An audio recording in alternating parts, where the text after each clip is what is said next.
예, 안녕하십니까. 글로벌 TPS 뉴스 팬 여러분. 자, 생명을 살리는 방송, 나라를 살리는 방송, 세상을 살리는 방송, 영혼을 깨우는 방송, 글로벌 디펜스 뉴스 GDN은요, God Defense Nation Korea, 하나님이 보호하시는 나라다. 대한민국은 우리 종북 주사파 어리석은 인간들이야. 지옥의 불꽃등에 떨어질 시간이 다 왔다. 째깍. 자, 이제 지옥행 열차가 출발합니다. 모두 탑승하시기 바랍니다. 자, 오늘은요, 이건 뭐 재밌는 이야기인지, 이거 어떻게 봐야 되는지. 자, 문재인 정부가요, 지금 중국하고 열심히 대만이 싸우고 있는데, 대만에다가 한국 잠수함 기술을 지금 수출을 추진하고 있다. 뭐, 이런 이야기를 해보도록 하겠습니다. 시진핑 뒤통수에다가 대못을 꽂아버린, 그런 이야기들을 좀 해보도록 하겠습니다. 자, 이 무슨 이야기냐면요. 그 전에 일어 영어 중국어 기사 주실 분, 뭐 외신 번역도 좋고, 혹시 현지에 사시는 분들 중에서 현지 소식들을 적어가지고 저희한테 이렇게 사진하고 이렇게 보내주실 분들은 dan7262@gmail.com으로 보내주시면 감사하겠습니다. 저희가 이게 뭐 소정의 원고를 드릴 수 있는 형편은 안 되고, 그냥 뭐 자발적으로 이 봉사하실 분들을 모집을 합니다. 예. 저희가 뭐 해드릴 수 있는 게, 저희가 판매하는 책들, 뭐 이런 책들, 이런 책 보이시죠? 방위산 40년 끝없는 도전 역사, 뭐 이런 책들, 이런 역사책들 한 질로 파는 게 있는데, 저희를 꾸준히 도와주신 분들한테는 저희가 그런 것들을 이제 선물로 드릴 수 있습니다. 자, 그렇고, 자, 넘어갈게요. 이 2018년 8월 25일 대만 잠수함 사업에 뛰어든 국내 기업들 해가지고 대만의 이제 독자적인 잠수함 개발 사업에 한국 기업체들이 뛰어든다. DSM의 대우조선해양하고 현대중공업이 뛰어든다. 뭐 이런 기사가 났었어요. 2018년에. 근데 그때 각 업체에서도 우리 그런 적 없어요. 그래 부인을 했고, 방사청에서도 부인을 했었습니다. 그 당시에 기사들 보면은 우리 그런 그런 적 없어요 하고 이제 그랬는데, 이 비즈 한국이라는 데서 이제 단독으로 나왔네요. 대만 현지 언론서 한국인 기술자 관련 보도가 나왔다. 그래서 근데 지금 한중 관계를 악영향을 우려해서 정부가 쉬쉬쉬 하고 있다. 근데 지금 대만에서 개발하는 잠수함 개발 사업에 한국인 기술자들이 참여하고 있다. 뭐 이런 이야기가 보도가 됐습니다. 이게 이제 무슨 이야기냐면 2018년 8월 16일 날 정부의 기술 수출 허가를 받고서 서울 타이페이 대표부에서 IDS, 그러니까 대만의 잠수함 개발 사업과 관련한 간단한 브리핑을 대만 해군을 상대로 가졌다고 보도되기도 했다. 그러니까 뭐 우리 업체 대표단들이 2018년 8월 16일 날 우리 정부의 기술 수출 허가를 받고서 대만에다가 이제 우리 잠수함 만들 때 이거 한국 기술 좀 써라, 뭐 계약은 어떻고 성능은 어떻고 이런 이야기를 설명을 했다는 기사가 났는데, 대우조선하고 현대중공업 그런 사실이 없다고 부인했다. 그런데 여기를 보시면은 이게 지금 최근에 이 IDS 사업에, 그러니까 대만 잠수함 사업에 한국인 기술자가 참여하고 있다는 사실이 이제 대만 언론을 통해서 이제 최근 보도되었습니다. 3월 12일 날 대만 상보의 보도에 따르면 일본, 한국, 이탈리아, 독일 국적 잠수함 관련 기술자들이 대만 남부의 까오슝시에 있는 위치한 호텔에 들어가려고 했는데 코로나19 때문에 숙박이 거부되고 있다. 코로나 때문에 기술자들이 못 들어가고 있는데, 거기는 일본, 한국, 이태리, 뭐 독일에서 온 잠수함 기술자들이 이 호텔에 못 들어가고 있다고 대만 상보에서 보도를 했다는 거, 3월 12일 날. 그런데 이게 지금 5월 25일 날 기사가 이렇게 나왔습니다. 보시면은 보시죠. 5월 25일. 그러니까 3월 12일자 기사가 5월 25일 날 나왔다는 게, 이게 좀 석연치 않은 부분이 없잖아 있습니다. 근데 이게 지금 그러니까 현대중공업 기술자인지 아니면 대우중공업 기술자인지 알 수는 없지만은, 보도에 따르면, 대만의 보도에 따르면 한국 기술자들이, 잠수함 관련 기술자들이 호텔에 못 들어가고 있다. 뭐 이런 기사가 나왔다는 거죠. 근데 지금 과거에는 이제 그 대만이 잠수함을 가지려고 할 때 미국이 중국의 뭐 입장을 배려해서 야 이거 그 저기 뭐야 뭐 안 된다. 이거는 공격용 잠수함이기 때문에 안 된다. 뭐 그렇게 이제 거부를 했다는 거죠. 그러니까 이제 그 뭐 또 2000년대 초부터 미국으로부터 잠수함을 들여오기 위해 막대한 금액의 컨설팅 금액을 내면서 다양한 협의를 진행했었는데 하지만 미중 관계로 인해 진행이 지지부진했다. 그런데 도널드 트럼프 미 행정부가 들어서면서 상황이 반전됐다. 그러면서 이제 대만의 독자 잠수함 개발 속도가 쭉 빨라졌다는 거죠. 미 국무부가 대만의 잠수함 개발 및 건조에 필요한 마케팅 허가를 내주면서 길이 열렸다. 이후 세계 여러 나라의 기술자들이 데려와 IDS 개발에 나서고 있다. 이래 되어 있습니다. 그러니까 잠수함의 개발 및 건조와 관련된 많은 부분 가운데 우리나라 기술자들은 특히 건조와 관련된 기술을 도움을 주고 있다고 대만 내 소식통은 전하고 있다. 이와 관련해 정부 소식통은 대만 잠수함 개발에 우리나라 기술자들이 참여한 사실이 중국에 알려질까봐 알려질 경우 자칫 한중 관계가 악화될 수 있어 우리 정부도 주시하고 있다고 전했다. 정부 소식통에 따르면 우리나라 기술자들이 간 건 맞는데 이게 사실이 중국에 알려질까봐 이게 조금 우려가 된다. 이제 그래 이야기를 했다는 거죠. 그리고 이제 우리나라 기술자들이 이제 건조 개발, 잠수함 개발, 건조 이런 부분에 이제 많은 이제 기술 자문을 하고 있다. 그렇게 보시면 되겠습니다. 그러니까 이게 지금 어쨌든 간에 이게 이제 이 지금 잠수함 8척을 대만이 이제 그 자체적으로 건조하는 뭐 그런 사업인데 아마도 한국의 기술들이 대거 들어갈 거고 그리고 이제 한국에서 만들지 못하는 부품이나 이런 거는 뭐 독일제나 뭐 다른 나라 제품들이 이제 들고 와가지고 이 대만에서 조립하는 뭐 그러한 과정으로 가는 것 같습니다.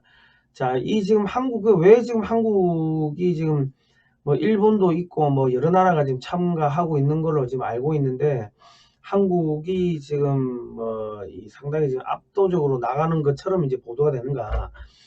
그럼 지금 한국이 지금 인도네시아에 그 잠수함을 6척을 지금 수출했습니다. 1차 세척, 2차 세척 총 6척을 수출한 실적이 있어요.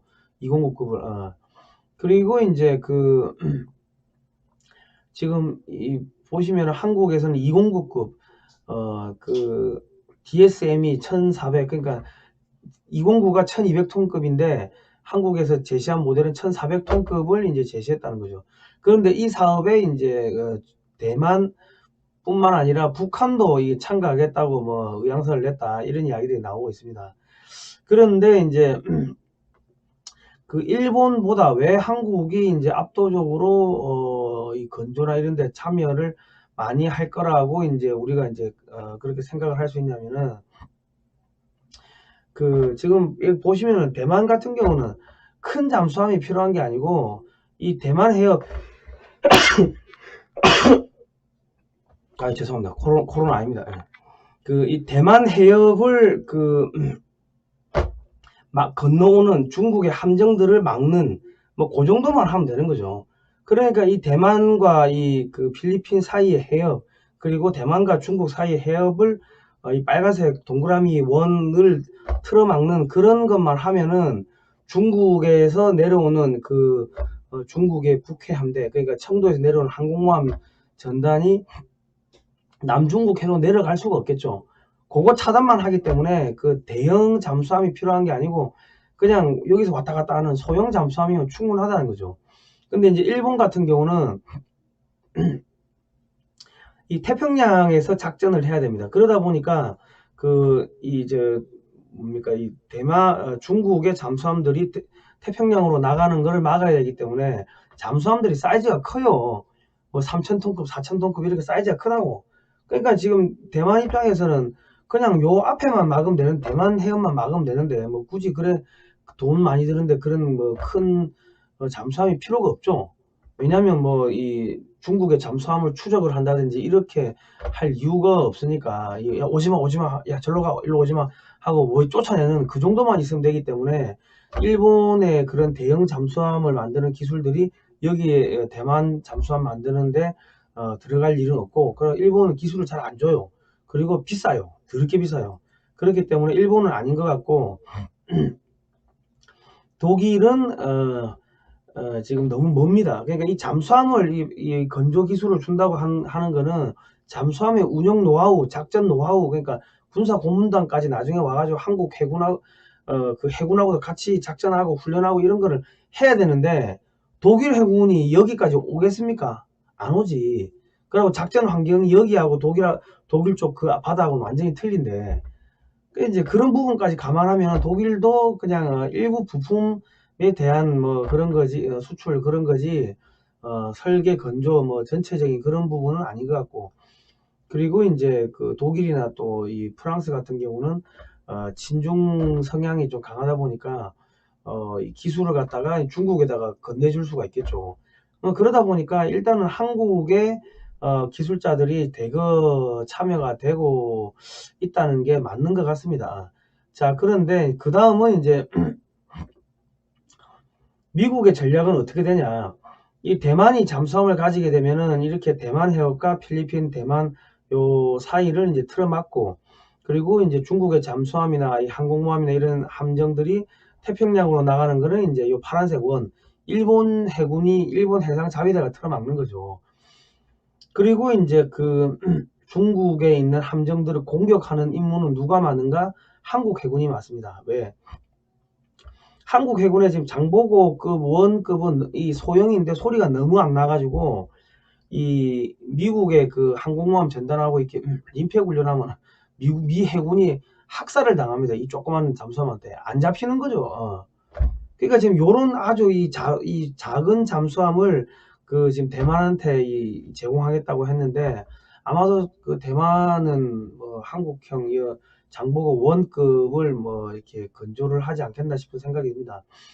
그리고 한국이 이제 그거보다 조금 사이즈가 큰 한 1800톤급 장보고 2가 있고 3000 뭐 한 4,500톤급 지금 장보고 3가 있는데, 지금 이러한 잠수함들은 한국은 수비형이 아니고 공격형입니다. 그러니까 그 다른 뭡니까 육상을 공격할 수 있는 그런 무기도 탑재하고 있고, 함정을 공격할 수 있는 장거리 대함 미사일도 뭐 탑재하고 있고, 여러 가지 그런 미사일들 탑재하고 있습니다. 그러니까 이 대만이나 일본의 해상력은 방어용인 반면에 한국의 해군력은 방어도 하고 공격도 하고 이 두 개를 같이 능력을 갖고 있는 거죠. 미국이 이제 그런 식으로 한국의 해군력을 갖다가 이제 육성을 시킨 겁니다. 뭐 그런데 이제 한국은 지금 잠수함에서 이렇게 그 발사가 되는 이런 탄도미사일도 지금 요거는 이제 북한 그 사진인데, 이런 잠수함 발사 탄도미사일도 6발을 탑재를 하고 3000톤급 2번 함부터는 10발을 이제 탑재를 한다고 합니다. 그러니까 3000톤급을 지금 9척을 만드는데 그 중에 6척은 디젤 잠수함, 배터리로 가는 잠수함이고, 나머지 3척은 이제 원자력 잠수함이라고 하는데, 지금 원자로 설계는 2004년에 벌써 마무리가 됐다고 합니다. 그러니까 한국 능력으로는 뭐 원자력 추진 잠수함을 만드는 게 그게 어렵지가 않다. 그러니까 저런 잠수함들이 이 서해 바다에 꽉 돌아다닌다고 생각해 보십시오. 중국의 그 항공모함이나 이런 것들 백날 만들어 본들 무슨 의미가 있겠습니까? 그런 식으로 해가지고 한국한테 이제 중국의 함정을 때려잡는 그러한 임무를 이제 미군이 맡기는 거죠. 예. 자, 이제 한국이 이제 지금 만재배수량 한 10,000톤급의 이런 그 최첨단 이지스함을 6척을 이제 순수 국내 기술로 건조한다고 합니다. 전투 체계까지 국산화 시켰고, 이게 뭐 레이더 사거리가 한 500km 정도 된다고 하는데, 지금 그런 게 6척이 나오고, 그 다음에 이제 그 이지스함, 그러니까 세종대왕급이 만재배수량 한 12,000톤 정도 됩니다. 그러니까 이제 그런 배들이 3척이 있는데, 지금 저기 지금 탄도 미사일을 이제 발사하면은 한 1000km 정도부터 이제 이걸 감지할 수가 있는데, 저게 탄도 미사일로 요격을 할 수가 없어요. 그러니까는 이제 추가로 3척을 더 건조하는 선박은 이 탄도 미사일을 요격할 수 있는 그런 미사일도 이제 탑재를 한다는 거죠. 그러면 한국은 지금 2030년경 되면은 이지스함이 총 12척이 됩니다. 그러니까 서해안에서 이런 그 이지스함들이 막 돌아다니기 시작하면은 중국이 미사일을 아무리 탄도미사일을 이쪽으로 쏘아본들 서해안에서 다 막히는 그런 상황이 됩니다. 그리고 이제 문재인 정부가 자기 해상 초계기를 6척을 미국에다가 수의계약으로 주문을 했습니다. 근데 이제 이 포세이돈이라는 이 대잠 초계기 여기 보시면은 이런 뭐 미사일 어뢰 이런 것들을 그냥 뭐 기관총처럼 이제 쏘아 제끼는 거죠. 그리고 이제 장거리 대한미사일도 쏠 수가 있고. 그런데 이제 거기다가 이제 한국형 초음속 대한미사일이 이제 뭐 올해 말 내년 초 되면은 이제 이제 나온다는 이야기들이 이제 계속 나오고 있습니다. 그런데 이제 육지에서 이제 이 사거리가 한 500km 되고 마하 한 3, 4 정도 되는데 육지에서 이제 적의 그 함정을 맞추는 중국의 함정을 맞추는 이제 육상 발사형도 있고 전투기에서 발사하는 이제 그 하늘에서 발사하는 공대함 버전도 있고 잠수함에서 발사하는 버전도 있고 잠대함 버전도 있고 함정에서 발사하는 함대함 버전도 있고 이 네 가지 버전을 동시에 만들어 가지고 대량 생산해서 배치를 한다는 거죠. 사거리 500km면은 그 제주도에서 청도까지가 한 500km 정도 되니까 사실 한국 앞바다에서 그냥 그 장거리 초음속 대형 항미사일을 기관총 쏘듯이 두두두두 이렇게 쏜다는 거예요. 그냥 그 짓을 한국이 지금 하고 있습니다. 그런데 이제 거기 그것뿐만 아니라 지금 이게 한 3,000톤급의 호위함인데 이제 차기 호위함 전문용어로 FFX3급이라고 하는데 생긴 거 보니까 이렇게 좀 뭐 이지스함 비슷하게 생기지 않았습니까? 이지스함을 사이즈를 3,000톤짜리로 이렇게 줄여가지고 이렇게 해가지고 이제 끌고 다니는 거예요. 근데 이제 서해안 같은 경우는 사실 이 바다가 이 파도가 그렇게 세지가 않기 때문에 3,000톤만 해도 그 서해안 다니는 데는 뭐 아무런 문제가 없습니다. 예. 자, 그리고 이제 이런 그 유년하급 500톤짜리에다가 이런 대한미사일을 쏘아가 달고 다니는데 이 해성도 지금 사거리를 2배로 이렇게 연장을 한다고 합니다. 이게 마 0.9에 한 150km 정도 나가는데 이거를 거의 한 300km까지 이렇게 사거리 연장한다고 하니까 이런 거를 이제 이렇게 그 성능을 업그레이드 해가지고 이제 대량 생산해서 배치한다는 거죠. 그러니까 중국의 함정은 서해안에서 돌아다닐 수가 없는 거죠. 그것뿐만 아니라 이제 또 뭐가 있냐면은 한국의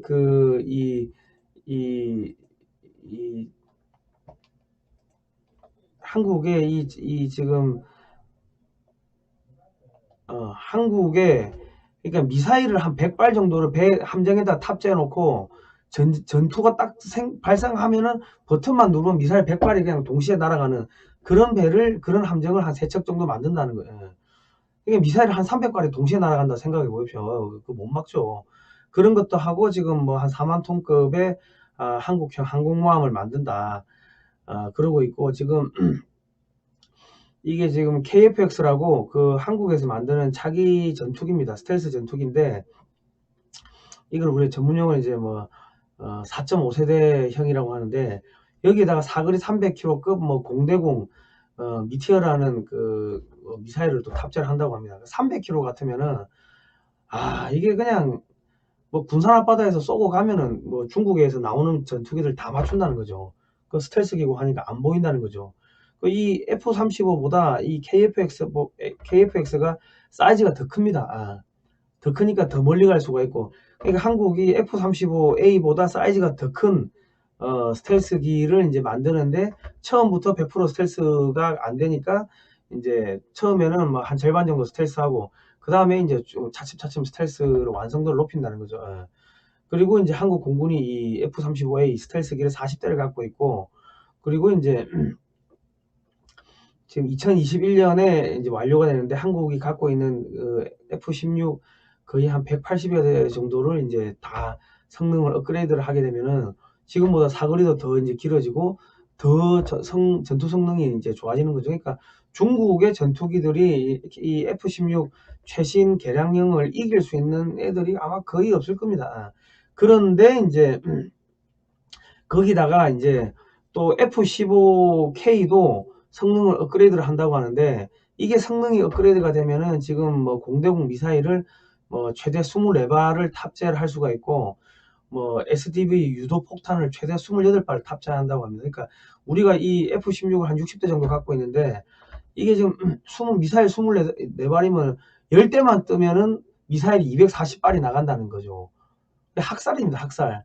그런데 이제 레이더도 그 A사 레이더로 바꾸고 하면은, 레이더 그 전투기 같은 경우는 200km 밖에서 탐지가 가능하고, 그리고 대형 수송기 같은 경우는 뭐 한 400km, 450km 밖에서 오는 그 비행기를 탐지를 할 수 있다는 거죠. 그리고 이제 적의 레이더를 마비시키는 전자전 능력도 수행을 할 수가 있고, 그런데 F-16도 이제 그런 기능을 다 갖추는데, F-16은 사이즈가 좀 작은데 비해서 F-15는 사이즈가 크니까 더 멀리 갈 수가 있으니까 사실 이게 동북아시아 깡패가 되는 겁니다. 그리고 지금 한국이 갖고 있는 이제 공중 조기 경보 통제기 필사이라고 하는데, 이게 지금 레이더 사거리가 한 400km 정도 되는데, 이것도 성능 개량을 하고, 성능 개량 플러스 알파로 추가적으로 한 2대를 더 도입을 한다고 합니다. 이게 무슨 이야기냐면은, 이게 400km 밖에서 지금 전투기가 날아오는 걸 봐요. 보고서 우리 전투기한테 이렇게, 야, 이게 전투기 날아온다 하고 이 좌표를 지정을 해줘. 타겟을 딱 지정을 해주면은, 뒤에서 예를 들어서 F-15 같은 전투기가 미사일을 뭐 10대 뜨면 240발이 실을 수 있지 않습니까? 공대공 미사일을 240발을 그냥 쏴버리는 거예요. 쏘고 걔들은 집에 가.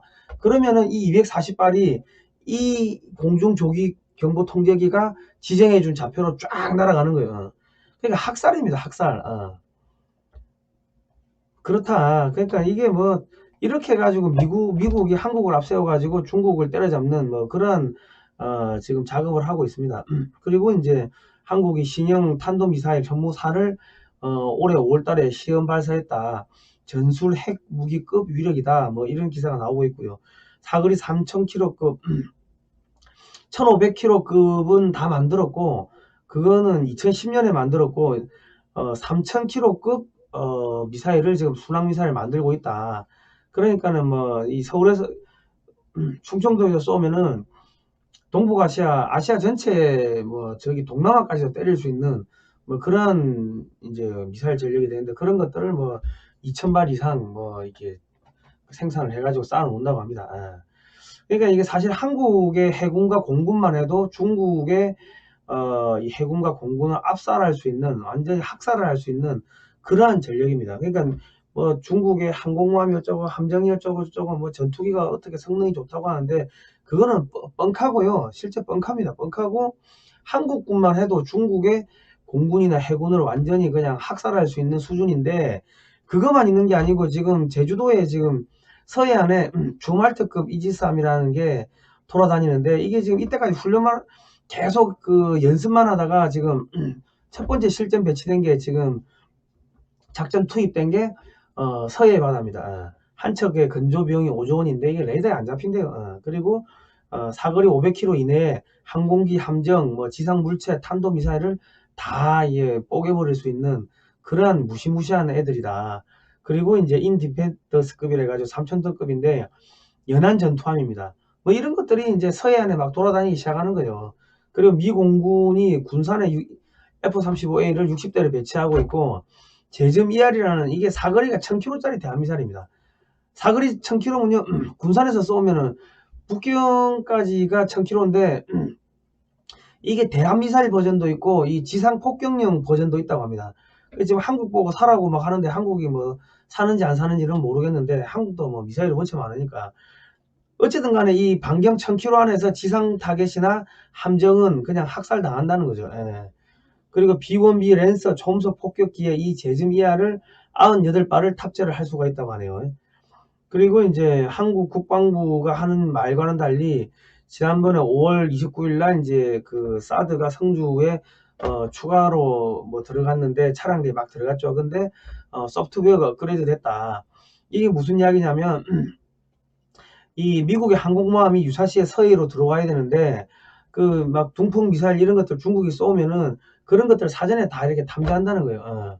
그리고 이제 그 지금 뭐 사드를 한반도에 추가로 더 배치한다는 이야기가 나오고 있고, 뭐 패트리어트 미사일 포대를 지금 더 추가로 배치한다는 이야기가 나오고 있는데, 이게 미사일이 당연히 레이더는 여기에 있어도 미사일이 저기 있으면은 여기서 레이더에서 다 미사일한테 원격으로 조정을 하는 그러한 소프트웨어가 지금 설치됐다고 합니다.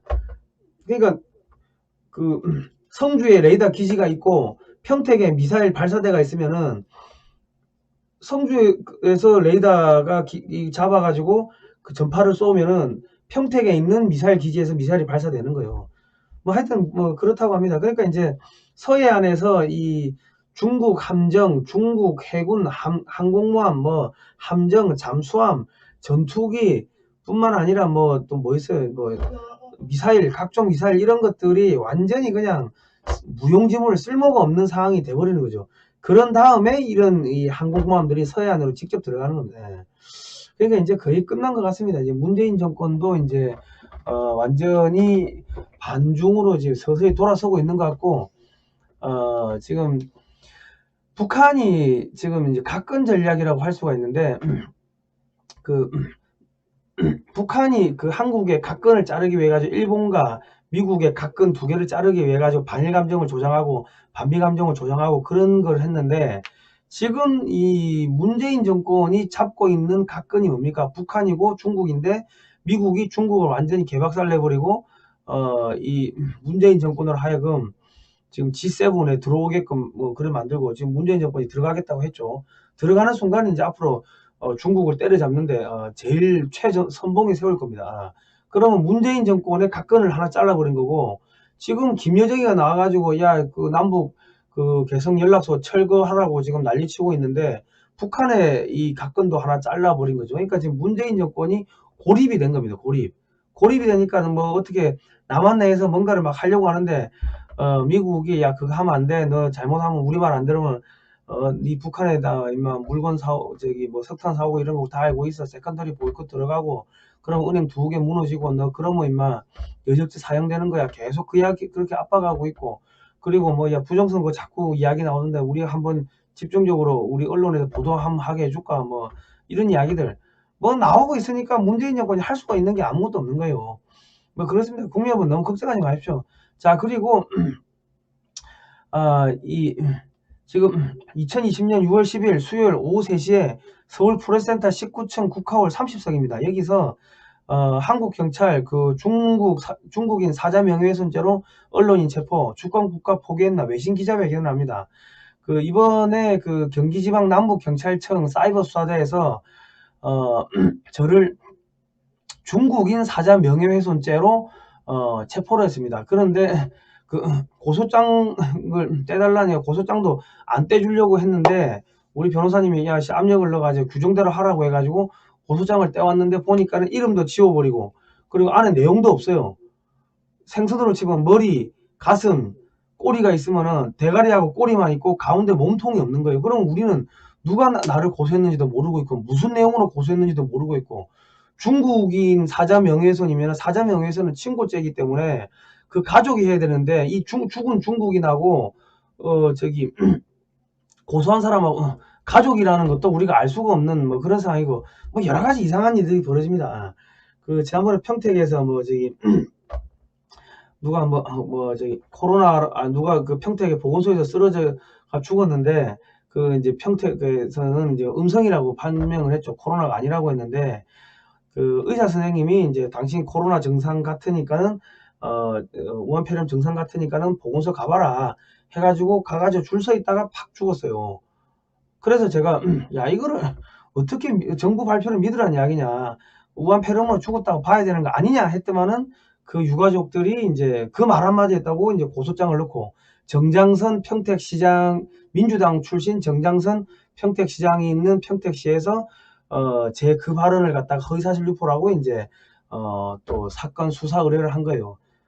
그런데 지금 경찰이 뭐 수사 자료도 뭐 제대로 복사 안 해주려고 이렇게 뭐 그러고 있고, 서울로 사건 이송해달라고 하니까 절대로 죽어도 못 해준다 하고 있고, 아니 서울로 오면은 죄가 아니 뭐 평택에서 죄 지은 게 서울 오면 죄가 없어집니까? 아니잖아요. 서울에서 수사해도 되는데 무조건 평택에서만 해야 된다고 그렇게 어거지를 쓰는 게, 이게 이제 사실은 이 언론 탄압이고 이 인권 유린이고 그런 거죠. 직권남용이고. 그래서 저희가 이제 그런 것들을 이제 외신 기자회견을 통해 가지고 전 세계에다가 알리려고 합니다. 여러분께서 17반으로 이제 좀 저희가 이게 왜 저희가 중요하냐면 이제 앞으로 중국인들이 와가지고 야 기분 나쁘다고 막 고발할 수도 있습니다. 그렇기 때문에 이거를 초장에 틀어막아야 되는데 저희가 뭐 예산이 많이 부족하니까 여러분께서 좀 17반 후원을 해주시면은 저희가 또 이 힘내가지고 싸우겠습니다. 변호사 비용도 있어야 되고 뭐 통역 뭐 등등이가 비용이 좀 많이 들어가는데 여러분께서 17반 좀 후원해 주시면 감사하겠습니다. 자, 아무튼 간에 지금 문재인 정권이 종말이 다 와가고 있는 것 같습니다. 지금 뭐 최후의 발악을 하고 있는데 할 수 있는 게 별로 없어요. 별로 없고 그렇습니다. 여러분 이 책 대한민국 건국 전후사 바로 알기를 꼭 좀 사서 보시기 바랍니다. 이게 010-683-0325로 문자를 주시면 되는데 제가 왜 이 역사책을 사보라고 하시냐면 자국합작의 실상, 9월 총파업과 10월 폭동, 제주 4.3 폭동 뭐 이런 내용들이 이 책에 다 들어 있습니다.